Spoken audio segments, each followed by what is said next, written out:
జిల్లా వేములవాడ రాజన్న ఆలయ గుడి చెరువు బండపై 40 అడుగులతో భారీ శివుడి విగ్రహం అయితే ఏర్పాటు చేశారు. అది ముఖ్యంగా వేములవాడ పట్టణ ప్రజలకు అలాగే చుట్టుపక్కల ఉన్నటువంటి ప్రజలకు కూడా కనువిందుగా మారనుంది. అయితే గత ప్రభుత్వంలో 12 కోట్ల రూపాయలతో అభివృద్ధి పనులు పూర్తి చేశారు. అయితే ఇప్పుడున్న కలెక్టర్ గారు చొరవతో భారీ 40 అడుగుల విగ్రహ పనులు పూర్తిగా వస్తుంది. ప్రజెంట్ మనమైతే ఇక్కడే ఉన్నాము. శివుడి విగ్రహం ఒకసారి చూడండి, కనువిందుగా మారుతుంది. ఎంత చక్కగా కనిపిస్తుందో అక్కడ గ్రీనరీ కానీ ఏర్పాటు చేశారు. ఇది త్వరలోనే ప్రారంభం కాబోతుంది. సో ప్రజెంట్ మనం ఇక్కడే ఉన్నాం కాబట్టి అక్కడ శివుడి విగ్రహాలు కూడా మనం చూద్దాం.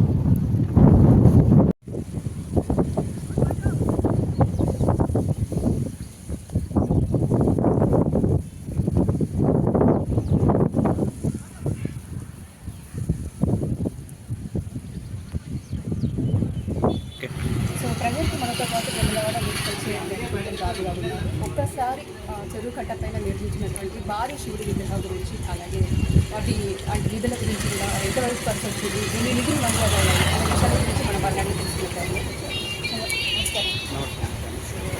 చెరువు కట్ట పైన 40 అడుగుల భారీ శివుడి పనులు పూర్తి కావాలి. చాలా చక్కగా ఉంది. సో దానికోసం ఎన్ని నిధులు మంజూరయ్యాయి, ఇప్పటివరకు ఎంత ఖర్చు వచ్చింది, అది ఎప్పుడు ఓపెన్ చేయబోతున్నారు? వేములవాడ శ్రీ రాజరాజేశ్వర స్వామి పేదలకు పొంగు బంగారం నిలిచిన రాజన్న ఆలయం. మరి వచ్చే భక్తులకు పట్టణ ప్రజలకు మరి మంచి వాతావరణం, మినీ ట్యాంక్ బండ్ లాగా అదేవిధంగా పార్కు సుందరవనంగా తీర్చిదిద్దే ఉద్దేశంతో ద్వారా శాస్త్రజ్ఞ గారు 12 కోట్ల రూపాయలతో ఈ యొక్క పని ప్రారంభించడం జరిగింది. మరి ఆ వర్క్ కూడా చాలా తొందరలో వచ్చి ప్రజలకు భక్తులకు అందుబాటు విధంగా ప్రయత్నం చేస్తున్నారు. అదేవిధంగా పెట్టుకోవాల్సిన విగ్రహాలు చాలా పెట్టుకోవాలి. దానిలో ముఖ్యమైనది శివుని విగ్రహం పెట్టుకోవడం 40 అడుగులతో.